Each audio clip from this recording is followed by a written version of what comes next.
about 24 to 5. Now it's a Friday afternoon, and that means it's time to welcome into the studio for the first time in almost 3 months from Envision Financial. It's Luke Smith. Good afternoon. Good afternoon. It's amazing, isn't it? We have the 9 weeks of official lockdown. It's been a couple of weeks since that ended, so that's 11 weeks. That's close enough to 3 months, isn't it?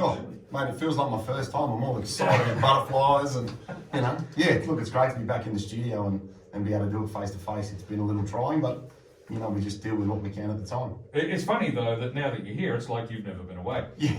Well, we were just talking before we went to air. Like it feels like 2 weeks ago we sort of went into lockdown, and that time frame when you sort of look at it, it's been far longer than it feels. Yeah, and of course we went through the whole lockdown experience last year as well, and when you think about it, we're coming up on 2 years. Early next year of dealing with this crisis. I think we're all a little bit tired of it and happy to move ahead and look ahead and hope for brighter days ahead.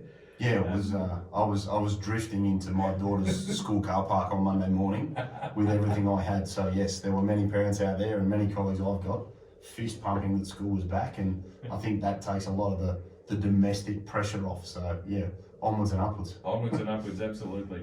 Now, today we're talking about how to use a transition to retirement pension to reduce your work hours. Now, a transition to retirement pension, I'm pretty sure we've actually spoken about this in the past, but it is an interesting arrangement, isn't it, where you can start accessing your superannuation while you're still working.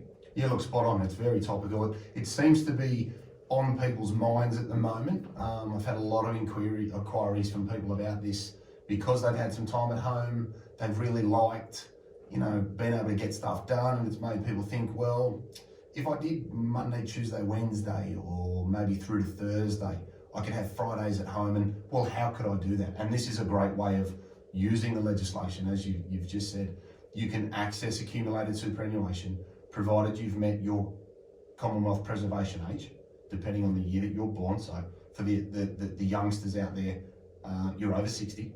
Okay, born after 1965, and you want to be able to use what you've accumulated in super and start an income stream with that benefit, whilst receiving a little bit less in your pay packet by doing some less hours.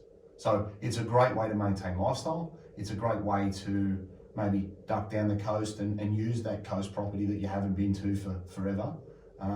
And also be able to, pay for school fees and mortgages and just continue life as you know it, without having to go cold turkey and quit altogether, or continue to slog out 40 plus hours, at an age where, it may not be that appealing. So it's about finding that happy lifestyle balance and maybe working your way towards full retirement, or extending the enjoyment that you get in your work that you may get doing it 3 days a week and not 5. I find a lot of people enjoy their job. Yeah. It's just the drudgery of 40 plus hours and all the other life issues that go on.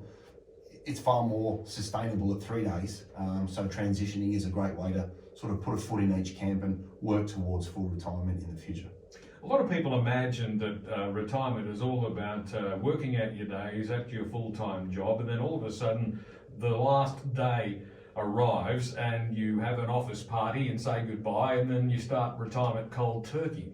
So aside from the financial considerations, this is a way of actually easing into retirement and testing the waters and see if you enjoy it or not. Yeah, look, exactly. My definition of retirement has always been, can I do what I want to do work-wise and live the way I want to live? And if that means that you keep working 2 or 3 days a week till you're 75, because you really enjoy what you're doing and you get a few bucks doing it, great. Working is a resource that generates income. It is just as powerful as money in super, pensions, defined benefits, rental income. It's just another way of being able to live the way you want to live. And if I give people a choice and say, save me $500,000 or earn me 30,000, 25, 30,000 of wages, what's easier? 95% of people say to me, well, it'd be easier to work part-time than to save that amount of money. So people need to look at working as a resource. And if you do some reduced hours and enjoy it, keep doing it. This is a great way of accessing some superannuation to be able to live the way that you want to live and keep life going, so that you don't have to change your lifestyle significantly, where you don't have enough capital in your superannuation to go cold turkey and just quit work. It's a great way to just hedge your bets. It can also be a great way to pay down debt very tax efficiently. So picture this, you're over 60, there's a little bit left on the mortgage, or you've bought the place down the coast and there's a little bit of debt left on that. You could make an annual pension payment using the transition to retirement rules. And let's say you had $500,000 in your super. You could take $50,000 out this financial year, being 10% of your balance. You could then take another 10% payment in July of the balance, let's call that $450,000, and you've cleared nearly $100,000 of mortgage debt or coast debt with zero tax. So not only is it a great way to fund lifestyle, it's a great way to look strategically at paying down debt, funding expenses with minimal tax implications, and again, using the resources that you have to live the way that you want to live as part of your accumulation strategy, your retirement strategy, and a funding strategy, depending on what you plan on doing over the next 2, 5, 10, 15 years. Okay, so what are the requirements people need to meet in order to be able to do this? You mentioned before you need to have attained your preservation age. Is that it? Is that the only qualification? Effectively, yes it is. So you need to be able to access your superannuation, so you've met your preservation age. The rules in relation to how much you can take, the superannuation fund that you're with will say you can take the minimum, which is a percentage for age. It's generally 4% for people under 65. It's 50% discount at the moment, so it's 2% in this financial year because of COVID. And the maximum you can take in any one financial year is 10% of your balance. So as long as you play between those two parameters and you've met your Commonwealth preservation age, what you do is you write to your fund and you say, hey, Mr. ABC Super, I have $1 million in the bin. I would like to take $100,000 as a pension, being 10%. Can I have it in this format, please? Now, I also find that people hear the word pension and they convert the word pension in their head to fortnight, when in actual fact, it can be any payment methodology that works for you. If your fund will let you do it weekly, monthly, quarterly, annually, however you want to access it, as long as you've met your minimum requirement under those percentages, you can take out whatever suits your lifestyle or whatever you're using it for. It could be to buy a car, it could be to buy a horse, it could be to buy a farm, it could be to do anything. As long as you've met those rules, you can take it out in a payment methodology that suits you. So don't think I'm starting a transition to retirement pension. A lot of people confuse that with age pension and think, oh, I'm going to get this much a fortnight.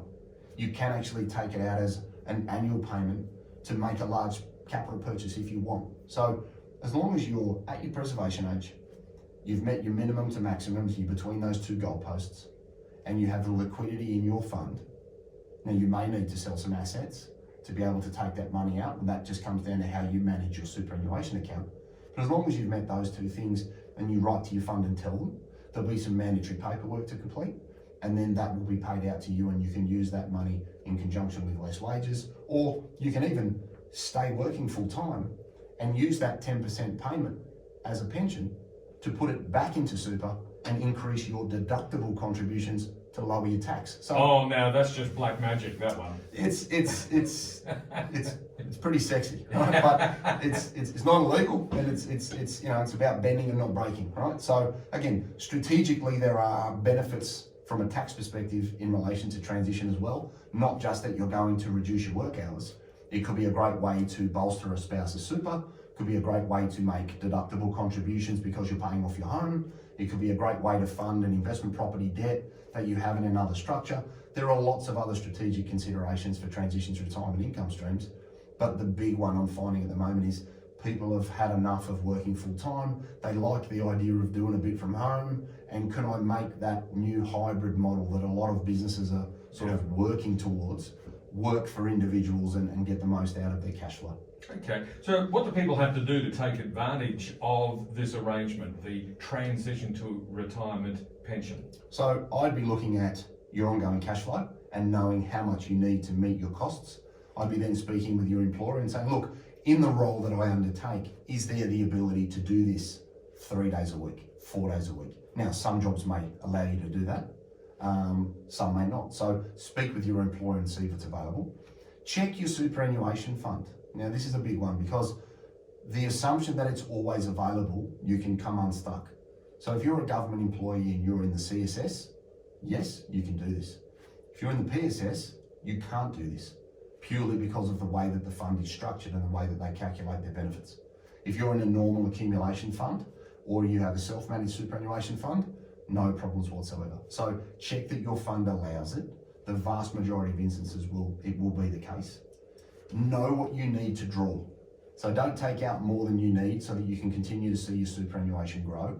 Understand your cash flow, understand your budgets, and if you do want to then buy something like a new car, then consider your options. You could take money out of a house, you could get a personal loan at X%, or you could take a transition to retirement pension over the age of 60, pay no tax taking the money up.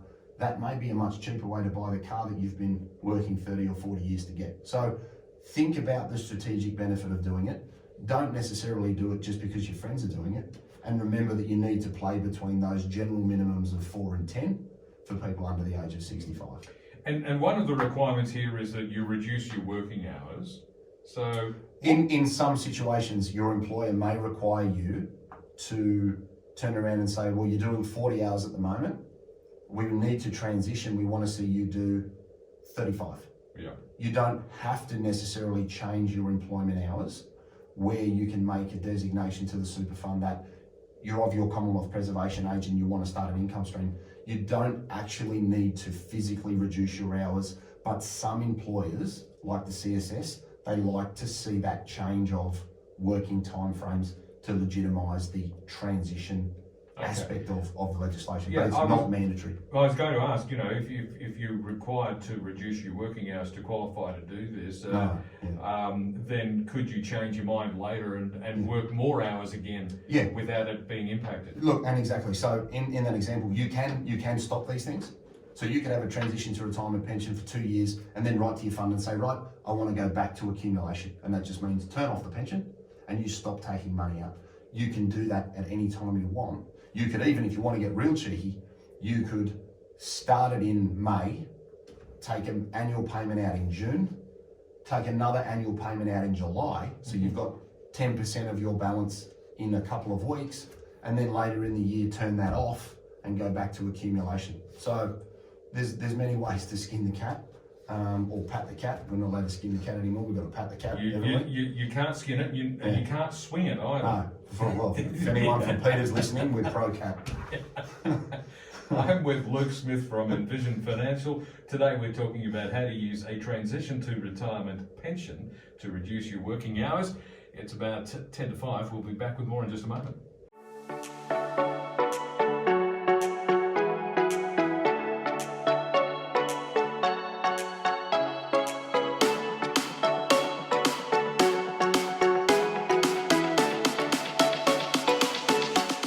6 minutes to 5 now, 2CC. Luke Smith from Envision Financial is with me in the studio, and today we've been talking about transition to retirement pensions. So Luke, what are the key points for people to remember?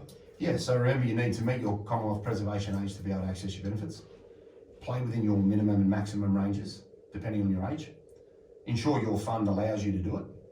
Try and amalgamate all of your superannuations to increase your 10% if you're looking to try and take the maximum out. So if you've got a few stragglers, pull them all together. It's easy to do it in one account.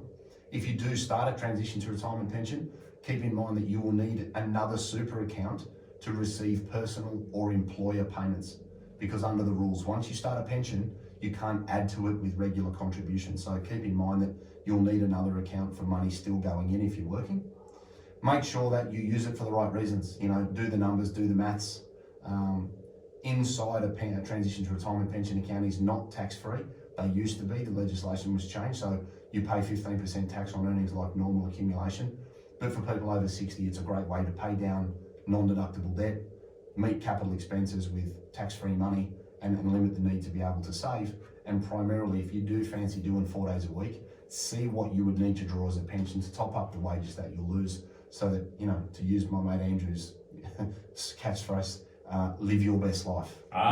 Live your best life. Everybody loves that gem, Isn't that one of those Americanisms that's crept into our everyday speech here in Australia? There are so many that really annoy me, but one of them is from the get-go. I hate that. It is so American. My dad's not a massive fan of 110%. So there's always a couple that tip you the wrong way. But I think if you just consider it and use it, it's a great piece of legislation to be able to, and then also build up accumulation super in someone else's account. If you're trying to top up your spouse's super, great way to get some money in there to build up his or her account. So there's a range of strategic benefits that people need to keep in mind, and if you're not sure, just ask, because paying something off with tax-free money is generally better than using after-tax income. You can do it a lot faster. Yeah, and I guess it's also a way to dip your toe in the waters of retirement, take a few days off every week and see if you enjoyed it or not. Look, I was only talking to someone this afternoon, she's used up all her leave just to see if she liked it, and said, yep, that's me, I'm not going back. And we've done that, for the last 6 months, and she's been able to decide, right, I'm out. This is the new normal, and that's how you adapt to it. So that's another one of those phrases, isn't it? The new normal. One we've heard more than we'd like to. Anyway, exactly. We're just about at that time of the day now, Luke, where I'm going to ask you the all-important question: where can listeners get more information? So 6260-4749. Give the girls a ring and have a chat. envisionfinancial.com.au. We've got the Knowledge Centre there. People can subscribe to that for free, and there's a raft of resources in there. We've got the Strategy Stacker, the podcast, on iTunes and Spotify. We've also got the YouTube channel, Envision Financial Canberra, where we record all the shows, and you can watch it on your iPhone and pause it, take notes. And importantly, if you've got a topic or you want us to touch on something in the coming weeks leading into Christmas, shoot me an email at luke@envisionfinancial.com.au. That's Envision with an E. And we can add it to the schedule and try and answer your questions, because you may be surprised to know that other people have the same ones. Well, that is often the case, isn't it? Very much so. In fact, we might have to do another one of those shows where we do the frequently asked questions again. It's in the books. It's 2 or 3 weeks away. So. Well, there you go. Fantastic. Thanks very much, and we'll catch you again next Friday afternoon. Beautiful. Luke Smith from Envision Financial, and of course we'll have Luke back in the studio again next Friday at the usual time to talk money once again. News is next.